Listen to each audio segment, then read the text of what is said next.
Salutations à tous. Alors aujourd'hui, on va découper un petit peu de news. Donc on va voir quel type de news on va découper comme actualité aujourd'hui. Donc Flash Gabriel Attal affirme que si la Russie remportait la guerre, le pouvoir d'achat des Français serait menacé. Déclaration. Donc bon, Monsieur Attal nous dit qu'au final, si on perd la guerre en Ukraine, euh, notre pouvoir d'achat serait touché. Je pense qu'il n'y a pas besoin d'attendre la guerre en Ukraine, qu'elle perde ou qu'elle gagne pour voir que c'était déjà bien parti.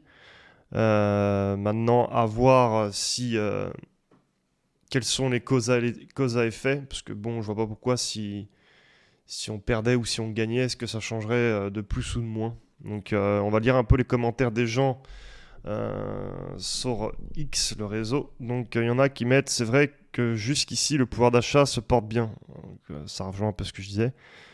Une excuse de plus pour tout augmenter. Voilà. C'est sûr que qu'après avoir envoyé les milliards pardon, à l'Ukraine, le pouvoir d'achat des Français se porte pour le mieux. Ils savent plus quoi s'inventer contre la Russie ou quoi. Ouais, c'est un peu ça. Hein. Donc, en gros, on a déjà dépassé le stade de la menace sans qu'elle gagne et sans son implication au final. Ouais, bon.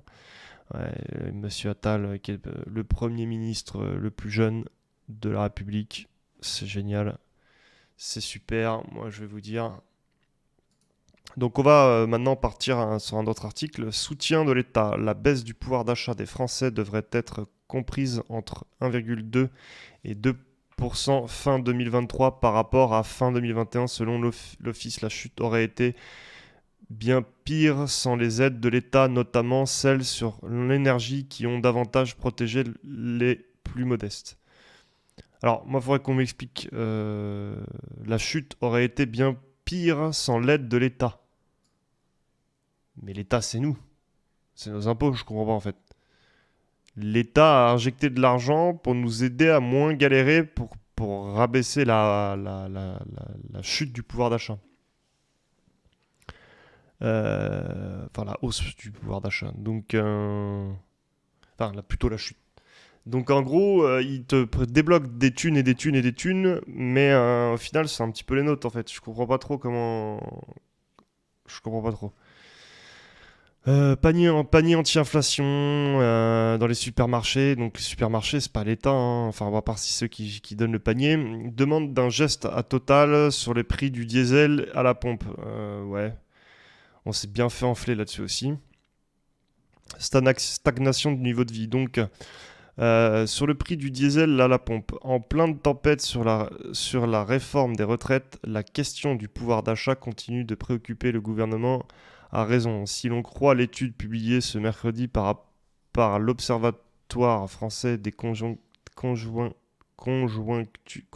économiques, OFCE, celle-ci montre que le choc subi depuis fin 2021 constitue une atteinte inédite depuis 1990 au niveau de vie des Français, quand bien même cela aurait pu être bien plus brutal encore, les milliards déversés par l'État. Donc ouais, voilà, c'est moins pire parce qu'ils ont donné voilà la thune. Mais cette thune, si c'est les thunes de l'État, c'est la nôtre. Je comprends pas d'où ils la sortent. Il faudra bien la rembourser à un moment donné.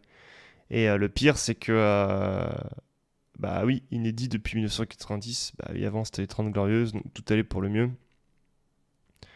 L'Office a ainsi calculé que la réduction du pouvoir d'achat devrait être comprise entre 1,2 et 2% fin 2023. Ouais, ça pique un peu. Hein. Je pense pas qu'on soit dans ces chiffres-là, mais bon, pourquoi pas. Euh, Par rapport à la situation de fin 2021, cela représente une baisse de 120 à 190 euros par unité de consommation. La- le moyen des économistes de tenir compte de la composition des ménages et par trimestre. Stagnation du niveau de vie, cette chute effacerait les gains permis entre 2020 et 2021 grâce notamment au quoi qu'il en coûte. Ah oui, le fameux quoi qu'il en coûte de Macron du Covid et qui maintenant du coup va falloir rembourser. Parce qu'il est là le problème. C'est pareil, ils ont débloqué plein de subventions, plein de trucs, plein de thunes pendant le Covid. Mais c'est des thunes qu'il faut rembourser en fait. Quand on vous donnez des masques, ces masques, ils ont bien été achetés quelque part. Donc faut bien les rembourser. Donc cette chute effacerait les gains permis entre 2020 et 2021 grâce notamment au quoi qu'il en coûte et au rebond de l'activité. Si bien que dans le pire des scénarios, le pouvoir d'achat des Français redeviendrait à son niveau de 2019. Cette stagnation sur 4 ans manquerait une rupture par rapport à la tendance à la hausse de 0,9% par an en moyenne observée depuis 1990. Ouais, ça c'est à voir, hein. Pour le seul année 2023, le porte-monnaie des Français devrait être affecté. Ouais, bon bref, on s'en fout quoi. On se fait goder, on se fait enfler. On va pas se tirer la bourre. Moi, pour moi, le pouvoir d'achat, il remonte pas du tout. En tout cas, pour ma part. Tout le monde augmente tout. Ça a même encore empiré, je trouve, début d'année. Ça va faire que ça, de toute façon, hein, on va pas se leurrer. Le pouvoir d'achat des Français, le jour où il remontera, je pense qu'on a passé un bon seuil.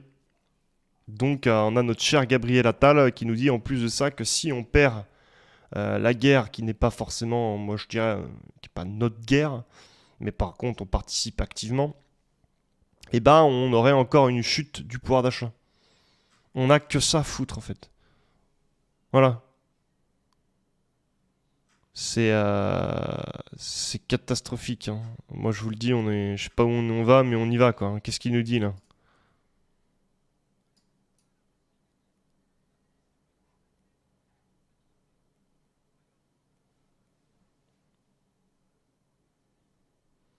Non mais sincèrement, ouais, sincèrement, on a ça en Premier ministre. Non mais franchement, il est aussi épais que les micros quoi. Putain, mais putain, mais non. J'en peux plus. C'est moi, par exemple, c'est Macron. Je peux plus le voir. Je crois qu'il parle demain, jeudi 14. Euh, je peux plus. Je peux plus. Je peux plus le voir.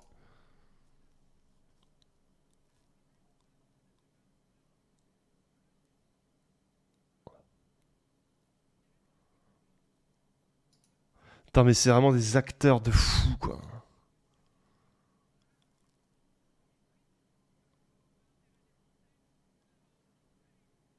Ah ouais, non mais putain, c'est trop. Non mais c'est la moula, ouais.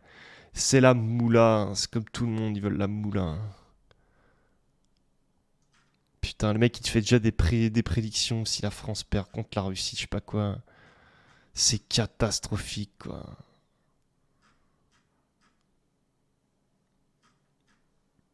La Russie débute ses livraisons de céréales gratuites à des pays africains. Ah ouais, bah,